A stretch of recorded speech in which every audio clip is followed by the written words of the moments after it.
ഇന്ന് നമുക്കൊരു easy chicken dum biryani ഉണ്ടാക്കിയാലോ. അതും പ്രഷർ കുക്കറിൽ. കഴുകി വൃത്തിയാക്കി വെച്ചിരിക്കുന്ന 1 കിലോ ചിക്കനിലേക്ക് 2 ടേബിൾ സ്പൂൺ മല്ലിപ്പൊടി, 1 ടേബിൾ സ്പൂൺ മുളക് പൊടി, 1/2 ടീസ്പൂൺ മഞ്ഞൾപ്പൊടി,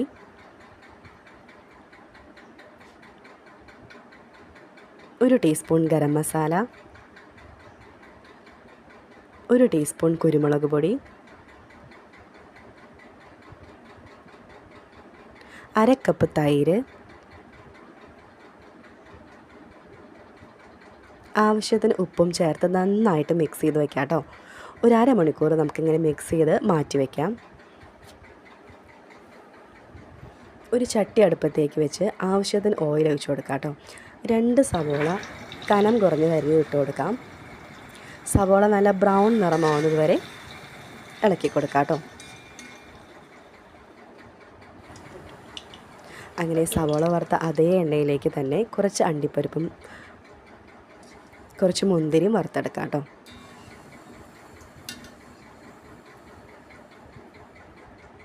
ഒരു പ്രഷർ കുക്കർ അടുപ്പിലേക്ക് വെച്ച് 2 ടേബിൾ സ്പൂൺ നെയ്യ്, 2 ടേബിൾ സ്പൂൺ ഓയിലും കൂടി ചേർത്ത് കൊടുക്കാം.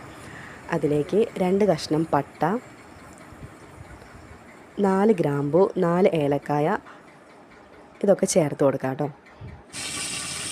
ഇതിലേക്ക് 4 അല്ലി വെളുത്തുള്ളി, ഒരു ചെറിയ കഷ്ണം ഇഞ്ചി, 3 പച്ചമുളക് ഇവ ചേർത്ത് ചതച്ചത് ചേർത്ത് കൊടുക്കാം. നന്നായിട്ട് വഴഞ്ഞു വരുമ്പോൾ 4 സവോള നീളത്തിലരിഞ്ഞത് കൂടി ചേർത്ത് കൊടുക്കാം കേട്ടോ.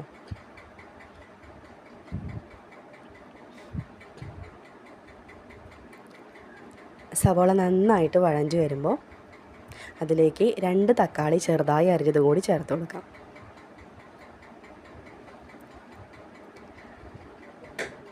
തക്കാളി നന്നായി വഴഞ്ഞു വരുമ്പോൾ മസാല ചേർത്ത് മിക്സ് ചെയ്ത് വെച്ചിരിക്കുന്ന ചിക്കൻ നമുക്ക് ഇതിലേക്ക് ഇട്ട് കൊടുക്കാം കേട്ടോ.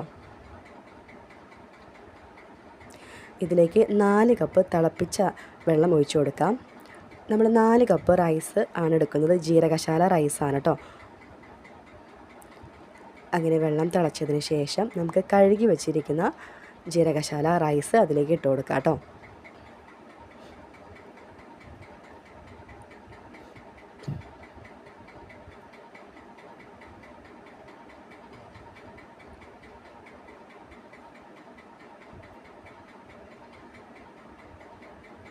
കുക്കർ മൂടി വെച്ച് ഒരു വിസിൽ കേൾപ്പിക്കുന്നത് വരെ നമുക്ക് വേവിച്ചെടുക്കാം. ഹൈ ഫ്ലെയിമിൽ തന്നെ വെച്ചേക്കണം. അങ്ങനെ ഒരു വിസിൽ കഴിഞ്ഞതിന് ശേഷം പ്രഷറൊക്കെ പോയതിന് ശേഷം നമുക്ക് തുറക്കാം കേട്ടോ. അപ്പോൾ നേരത്തെ ഫ്രൈ ചെയ്ത് വെച്ചിരിക്കുന്ന സബോളയും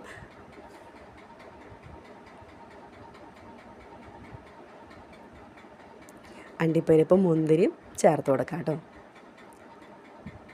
ആവശ്യമുണ്ടെങ്കിൽ മാത്രം നെയ്യ് ചേർത്ത് കൊടുക്കാം. നെയ്യ് ചേർത്താൽ ടേസ്റ്റ് ഒന്നും കൂടി കൂടും കേട്ടോ.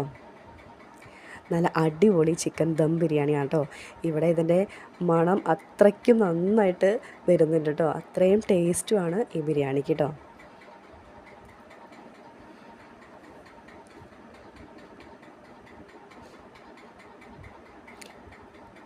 നമുക്ക് നല്ല സാലഡിൻ്റെ കൂടെയും